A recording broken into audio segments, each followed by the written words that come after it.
ಏನೇನು ಬೆಳೆ ಬೆಳಿಬೋದು ಅಂತರ ಬೆಳೆಗಳನ್ನು ದಾಳಿಂಬೆನಲ್ಲಿ ಸುಮಾರು 5ರಿಂದ 6 ವರ್ಷದವರೆಗೂ ಕೂಡ ನಾವು ಅಂತರ ಬೆಳೆಗಳನ್ನು ಬೆಳೀಬೇಕಾಗುತ್ತೆ. ಇದಕ್ಕೆ ಬೇಕಾದಂಥ ಯಾವ ಬೆಳೆ ಬೆಳಿಬೋದು ಅಂತಂದರೆ ತರಕಾರಿ ಬೆಳೆಗಳನ್ನು, ಈ ಮೂಲಂಗಿ ಬೆಳಿಬೋದು, ತಿಂಗಳುಳ್ಳಿಕಾಯಿ ಬೆಳಿಬೋದು, ಬದನೆ ಬೆಳಿಬೋದು.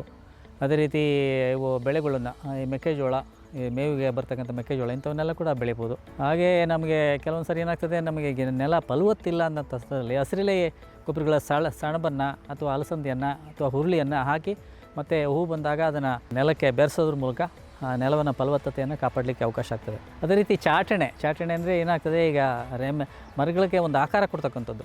ಸಾಮಾನ್ಯವಾಗಿ ರೈತರಲ್ಲಿ ಏನಿದೆ 3ರಿಂದ 4 ರೆಂಬೆಗಳು ಕೆಳಗಿಂದ ಭೂಮಿಯಿಂದ ಬರ್ತಕ್ಕಂಥ ರೆಂಬೆಗಳನ್ನ ಇಟ್ಬಿಟ್ಟು ಒಂದು ಪೊದೆ ಆಕಾರವಾಗಿ ಬೆಳೆಸ್ತಾರೆ. ಬಟ್ ಅದರಿಂದ ಅಷ್ಟೊಂದು ಅನುಕೂಲ ಆಗಲ್ಲ ಅಂತಂದೇಳಿ ವಿಜ್ಞಾನ ತಿಳಿಸುತ್ತೆ. ಏನಪ್ಪ ಅಂತಂದರೆ, ಪ್ರಮುಖ ಕಾಂಡ ಏನಿದೆ ಆ ಕಾಂಡದಲ್ಲಿ ಎಲ್ಲ ದಿಕ್ಕಿಗೆ ಬರ್ತಕ್ಕಂಥ ರೆಂಬೆಗಳನ್ನು ಬಿಟ್ಕೊಂಡು ಆ ರೀತಿ ಒಂದು ಪೊದೆ ಆಕಾರ ಕೊಡೋದ್ರ ಮೂಲಕ ನಾವು ಒಳ್ಳೆಯ ಇಳುವರಿ ತೊಗೋಬೋದು ಮತ್ತು ಗಿಡಗಳ ಆರೋಗ್ಯನೂ ಚೆನ್ನಾಗಿ ಸಿಂಪಡಣೆಗೆ ಎಲ್ಲದಕ್ಕೂ ಅನುಕೂಲ ಆಗುತ್ತೆ ಅಂತಕ್ಕಂಥ ನಮಗೆ ಮಾಹಿತಿ ಇದೆ.